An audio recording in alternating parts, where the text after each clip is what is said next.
ప్రేమించింది అన్న మాటని మీరు ఇవాళ ఉన్నటువంటి పరిస్థితుల్లో లౌకికమైన కోణంలో చూడకూడదు.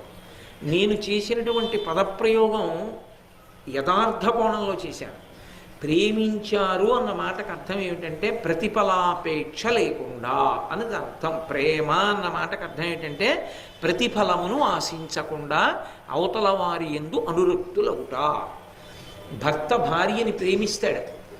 ఆ భార్య ఏదో ఇవ్వాలని ప్రేమించడు. ఏమిటో ఇద్దరం పెద్దవాళ్ళం అవుతున్నాం, దీని బ్రతుకెలాగో అని బెంగపెట్టుకుంటాడు. ఇద్దరూ బాగా పెద్దవాళ్ళు అయిపోతాయి అంతే తప్ప అందులో ప్రతిఫలం ఉండదు. పాపం ఆరోగ్యం పూర్వంలా ఉండట్లేదు అని బెంగ పెట్టుకుంటుంది తప్ప ఆయన వలన ఏమీ కోరుకోదు. తల్లిదండ్రులు బిడ్డల్ని ప్రేమిస్తారు. వీడు రేపొద్దున్న ఉద్యోగం వచ్చి పెద్దవాడు అయిన తర్వాత నాకు నెలకింతని ఇస్తాడని చెప్పి తల్లిదండ్రులు బిడ్డల్ని పెంచి పోషించరు.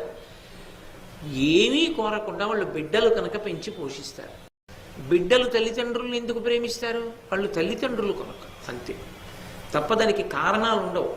కారణం లేకుండా అభిమానిస్తే దాన్ని ప్రేమ అంటారు. ఇది నాకే దక్కాలి అని కానీ ఇది వేరొకరికి దక్కకూడదు అని కానీ అభిమానిస్తే దాన్ని ప్రేమించారనరు, కామించారంటారు.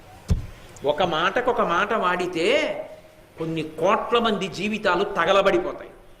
అదే జరిగింది వాళ్ళ సమాజంలో. కామించడాన్ని ప్రేమించడంగా మాట్లాడుతున్నారు. కామము వేరు, ప్రేమ వేరు. ప్రేమది పట్టాభిషేకం, పెద్దరికం. దాని యందు ఏ ప్రతిఫలాపేక్ష ఉండదు. ఆమె భర్తని ప్రేమించి